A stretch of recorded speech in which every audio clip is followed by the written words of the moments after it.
জয় অসম। চাওক, বিজেপি চৰকাৰৰ উন্নয়নৰ নমুনা। এইটো আমাৰ মূল পথ। আপোনাক মই পাছৰ পৰা দেখাই আছোঁ।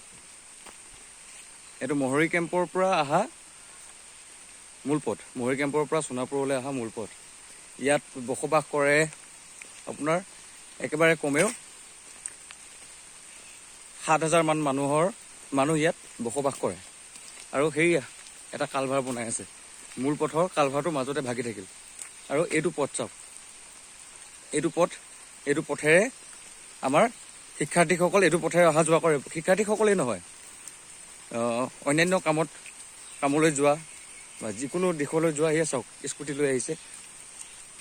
ইয়াত বসবাস কৰে মানুহে, এনেকুৱা জেগাত বসবাস কৰে য'ত নেকি এটা পথৰ ভাল ব্যৱস্থা নাই।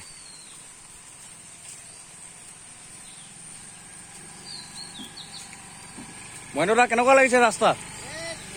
মজা নে? কি বুলি ক'ব?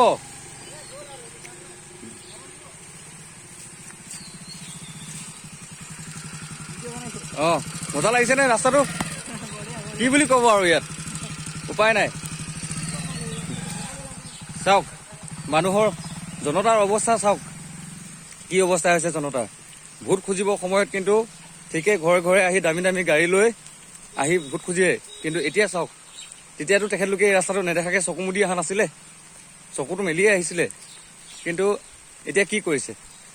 এইটো এটা মানুহৰ ঘৰলৈ যোৱা ৰাস্তা বুলি ক'লেও ভুল নহয়।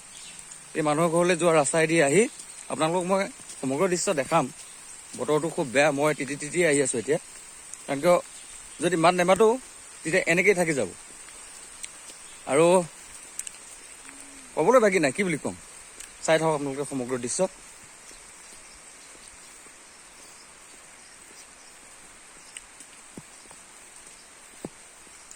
এইবোৰ এজাক বৰষুণতে ৰাস্তাৰ অৱস্থা চাওক, আৰু গোটেই বাৰিষাটো আছেই।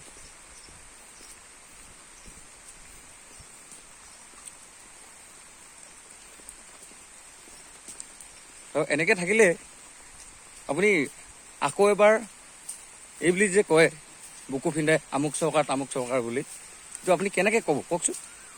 চাওক এইবিলাক পথৰ অৱস্থা।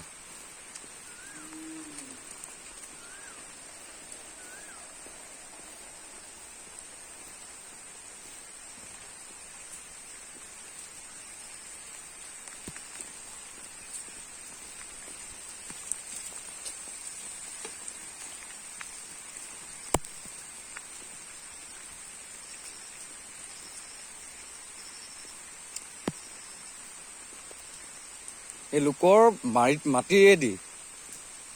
বাৰীৰ মাটিয়েদি আমি আমাৰ সোণাপুৰ গাঁৱৰ মানুহে অহা যোৱা কৰি আছে।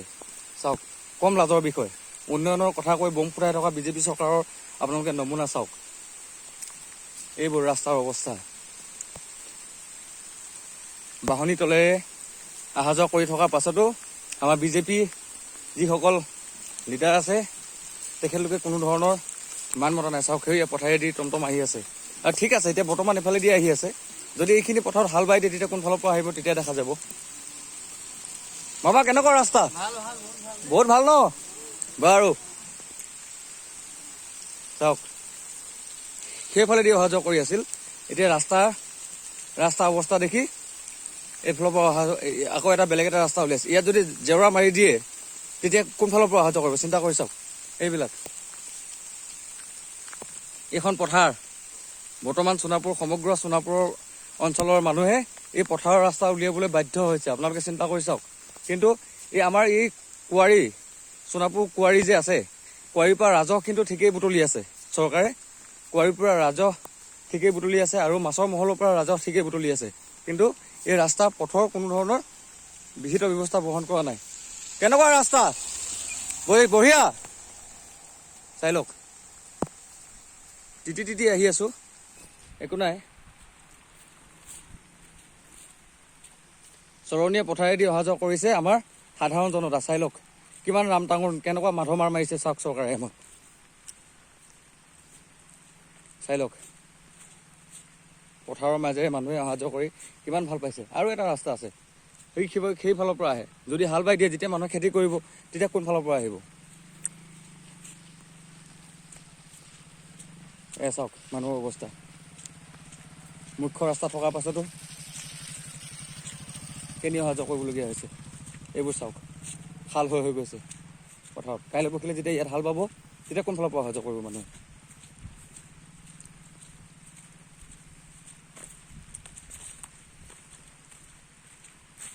লোকৰ বাৰীৰ মাজেদি আহিবলৈও মানুহে মানে বাধ্য হৈছে। চাওক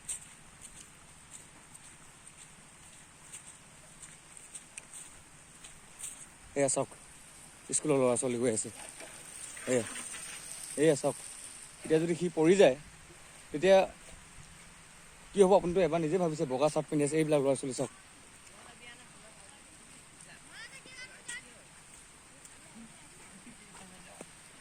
এয়া ঐ ৰাস্তা কেনেকুৱা? বহুত বেয়া। চৰকাৰে ৰাস্তা বনাব লাগে।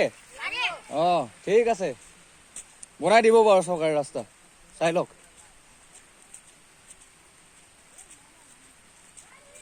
এইটো ৰাস্তা চাওক। ইয়াত মাছ পুহিবৰ কাৰণে ভাল হ'ব। মাগুৰ মাছে দিব লাগিব, তেতিয়া চব ৰাইজে খাব পাৰিব।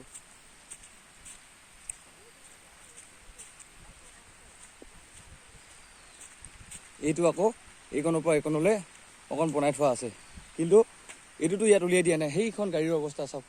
গাড়ী এখন আহি আছে, সেইখন দেখিছে আহি আছে। পথাৰেদি গাড়ী চলাইছে। কাইলৈ পৰহিলৈ যদি হাল বাই দিয়ে ইয়াত পথাৰেদি গাড়ী চলাবলৈ দিবনে কোনোবাই?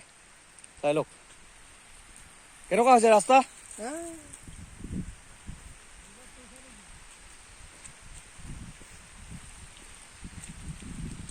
চাই লওক বোম ফুটাই থকা বিজেপি। কি ক'ম মানে, ক'বলৈ ভাষা নাই, নিজৰে লাজ লাগে।